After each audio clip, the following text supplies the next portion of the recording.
Okey, ini warna hitam. Warna ni nampak macam Kawasaki, guys. Ini memang warna trademark Kawasaki.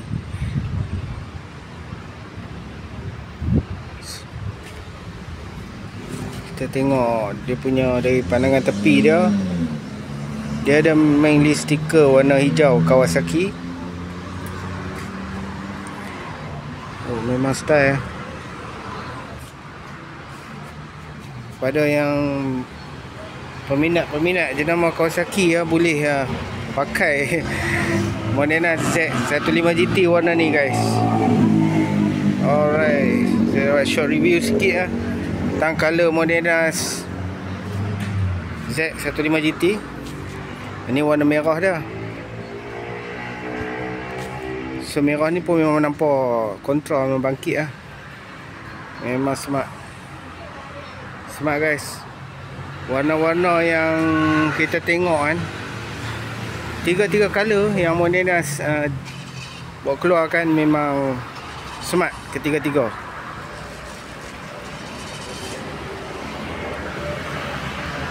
Okey, yang ni di kedai B8 sekarang, B8 Kanga. Yang ni warna yang grey yang kita tengok tu. Selesai. So saya nak pergi JPJ pula, booking nombor plate. Okey, jom. Plate, kalau plate negeri Kedah sekarang KGC. Kalau nak pakai Modena Z15, so tunjuk on the way, Z15 GT tu Kedah sesuai lah, KGC, Kedah Gurun. Kilang dekat Gurun kan. KG, elok lah beli nombor plate Kedah pun masuk buat pakai Modena ni. Orang Kedah tu kena support Modena dan lain rakyat Malaysia sebab motosikal nasional kan. Okay. Nombor plate pun dah booking. VPX plate wilayah, VPX cantik lah. Kemarin tengok VPX VPW 7 mula kepala 7 4 angka. Sekarang pagi tadi tengok VPX pukul 10 pagi dah kepala 2 dah dan 4 angka dah. Memang laju VPX dia punya running nombor plate dia. X kan, cantik kan.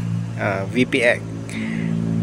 Okey lah, nombor plate abang ambil pun nanti sama dengan nombor plate ni jugalah. Abang ni abang tak jual sebab sayang nak jual. Motor tak ada problem, pakai dekat nak masuk 6 tahun dah. So memang tak ada isu. Wave ni Honda kan, enjin dia Polasoc, maintenance murah, ada kompartmen luas, jimat minyak, tangki minyak 5.4 liter pun dah jimat tak sanggup dah. Lepas ni pakai Modena 5.7 liter. InsyaAllah kita boleh review lepas ni minggu depan. So harap-harap tu dipermudahkan urusan untuk bawa keluar Modena next week Z15 GT. Ok, jangan lupa yang mana belum subscribe untuk menyaksikan Abang Jaga Modena ni macam mana Abang Jaga Wave. Ketahanan kelasakan kita boleh tengok di channel Abang ni. Assalamualaikum, bye bye.